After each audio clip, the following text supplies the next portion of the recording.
अस्सलाम वालेकुम। कम बजट में रहते हुए अच्छा घर बनाने के लिए आपको एक प्रोफेशनल डिज़ाइनर की ज़रूरत होती है, जिसके लिए आप कम बजट में रहते हुए एक अच्छा घर बना सकते हैं। इस वक्त मैं प्रेजेंट 6 ओवरसीज़ ब्लॉक के अंदर मौजूद हूँ। स्ट्रीट 33 का ये कॉर्नर का प्लॉट है।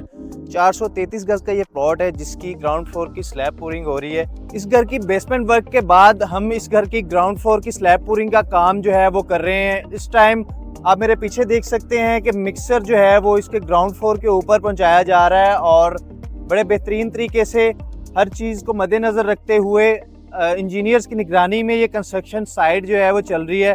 बैरी टाउन कराची के अंदर आप भी अगर कम बजट में रहते हुए एक अच्छा डिज़ाइनर हाउस बनवाना चाहते हैं तो आप हमारे दिए गए नंबर पर रब्ता कर सकते हैं।